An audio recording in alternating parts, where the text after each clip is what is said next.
Assalamu alaikum wa rahmatullahi wa barakatuh. In fact, the raising and educating and fixing individuals or training the group to follow Allah subhanahu wa ta'ala's path is not an easy task, and turning a person into a different one, or turning the characteristics of a person into different ones, is indeed one of the hardest tasks to do. Allah subhanahu wa ta'ala in the Quran says, إِنَّ اللَّهَ لَا يُغَيِّرُ مَا بِقَوْمٍ حَتَّى يُغَيِّرُوا مَا بِأَنفُسِهِمْ. Indeed, Allah subhanahu wa ta'ala does not change the status of people, no matter what happens, no matter what they claim to do, until they themselves change. They have to change themselves. So this is the change that we're talking about today, the change of mentality, the change of heart, the change of thought, the change of ideology is what I'm going to talk about today, inshallah. Because humans are clumsy, complicated creatures. They're not machines that you could have put on and off, but human beings are very complicated. That's why the child takes about 2 to 3 years to make up words, even though he's been hearing those words for too many times and too many years, but it takes him that much time because it is clumsy, it is so complicated. But Islam proved to us that what can make this an easier, I'm not going to say an easy task, an easier task is to prepare the Muslims to have Iman in Allah subhanahu wa ta'ala. As a matter of fact, believing in Allah subhanahu wa ta'ala the way a Muslim should believe is the greatest factor behind changing persons who are, of course, in turn, the building blocks of the community or the nation in general. And it is indeed the only factor that can change people from one side to the opposite. Look at, for example, the story of Musa alayhi salam when he was challenged by Fir'aun and his magicians to prove themselves right. They came to Fir'aun very excited, and they swore by his glory. قالوا بعزة فرعون إنا لنحن الغالبون. And they said to Fir'aun, "O Fir'aun, إن لنا لأجرا إن كنا نحن الغالبون. Are you going to give us reward if we win?" He said, نعم وإنكم لمن المقربين. Different surah, وإنكم إذا لمن المقربين. Said, yes, indeed, I'm going to get you closer to me. So closeness, status, and wealth, very great motivators to these magicians who came to gain these worldly gains. Now, after they saw the proof of Allah subhanahu wa ta'ala, after they saw that this is not magic, what Musa alayhi salam did, they believed in Allah subhanahu wa ta'ala. Iman infiltrated their hearts. Iman entered their heart. Iman settled in their hearts. Nobody proved to them, but they have seen it with their own eyes. And that's why their Iman was so great. And that's why when Fir'aun threatened them, they didn't care about it. قالوا لن نؤثرك على ما جاءنا من البينات والذي فطرنا فقد ما أنت قال. We're not going to prefer you over the signs that have come to us. So do whatever you have to do. Look at the opposites. And this did not take place in 2 to 3 years. It took place maybe in 2 to 3 minutes, because they have seen the proof and the Iman. So the most important thing in order to change a person, his behavior, a child or a grown-up, is first to make him believe in Allah subhanahu wa ta'ala, to tell him who Allah is. And this, by the way, might be the continuation for yesterday's topic, but in a different aspect. So their characteristics, they're looking at things in this world. First they looked at material things. Now they looked at something beyond that, something much greater than that, which is Jannah that Musa alayhi salam promised them. Now, of course, many educators in this world and many philosophers brought their ideas.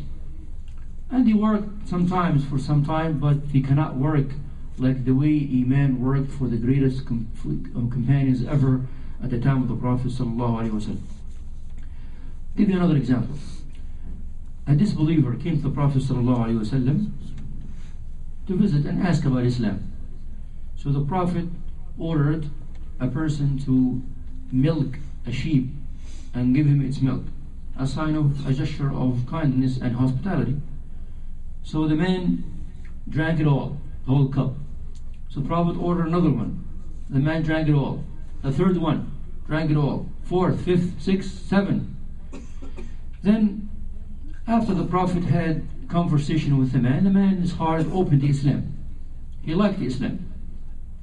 And this is, by the way, the point, another point I want to mention here is that when people are clearly introduced to Islam, they will love it and they will like it and they will follow it without any distractions. As the Prophet ﷺ said, كُلُّ مَوْلُودٍ يُولَدُ عَلَى الْفِطْرَةِ. Every newborn is born on the true fitrah of Allah subhanahu wa ta'ala that leads him automatically to Allah without any distraction. فَأَبَوَاهُ يُهَوِّدَانِهِ أَوْ يُمَجِّسَانِهِ أَوْ يُنَصِّرَانِهِ. His parents either make him a Jew or a Christian or a fire worshipper. So this man liked what the Prophet ﷺ was talking about, and he declared Islam the next day. The Prophet ﷺ ordered him to have a cup of milk from the sheep. The man drank the cup, and then he ordered another one. The man couldn't drink it at all. He just drank a little bit of it, and he couldn't drink anything. Now, what's the difference between the man yesterday and the man today? The Prophet ﷺ said in a hadith, إن المؤمن لا يشرب في معي واحد والكافر لا يشرب في سبعة أمعاء. It's enough for a Muslim because of the barakah, the blessing of Allah subhanahu wa ta'ala, to drink from one cup only for himself. And the disbeliever keeps on drinking and drinking and drinking without feeling that he is quenched. And this is one of the miracles of the Prophet sallallahu alaihi wasallam. So this man, the flesh is the same, the eyes are the same, the brain is the same, but it is the Iman that changed this man, his mentality and also physically. So we ask Allah subhanahu wa ta'ala to give us this great Iman that He Azza wa Jal gave to the early Muslims. And we ask Allah subhanahu wa ta'ala to make us like Al-Khansa. Al-Khansa was a famous Arabic poet, very famous Arab poet. And she was too much attached to this world. And she was too much attached to the clan and the tribe and the fact that I'm going to fight you if you are not from my tribe and so on. When her brother, his name is Sakhr, died, she said beautiful poetry in his memory. She said, أعيني جودا ولا تجمدا ألا تبكيان لصخر الندى ألا تبكيان الجميل الجريء ألا تبكيان الفتى السيدة. She said, addressing her eyes, "O my eyes, be generous with tears for my brother Sakhr. Don't you feel sorry for the beautiful and the generous and the handsome and the strong?" And so on. She kept on saying that. And said some other poetry that there's no time to mention it now.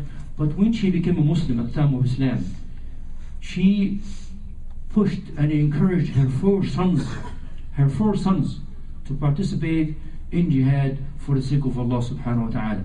And she gave him a long speech before the fighting.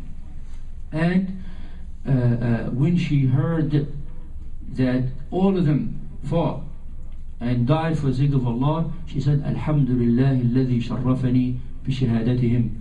All praise be to Allah that honored me with their martyrdom. So this is again the mentality of people who have no Iman in their hearts and people who have this Iman in their heart. So let's not underestimate the great factor and the great effect of Iman that sometimes we take for granted. Sometimes we want to reach the point from the other side. We do not have to have a base for it. We have to have the space for Iman. And again, I repeat this probably for the third time. The Prophet ﷺ in Mecca, stayed for 13 years, raising the level of faith and the level of strength of love of Allah subhanahu wa ta'ala in the companions' hearts in Mecca. When they went to Medina, now all the duties and the obligations came, jihad and fasting and hajj and so on. So I ask Allah subhanahu wa ta'ala to make us from those whose heart is filled with Iman, and we ask Allah subhanahu wa ta'ala to make us from those who benefit of what we hear and learn. We ask Allah subhanahu wa ta'ala to make us from those who learn something and teach it to others. أقول قولي هذا وأستغفر الله العظيم لي ولكم. السلام عليكم ورحمة الله وبركاته.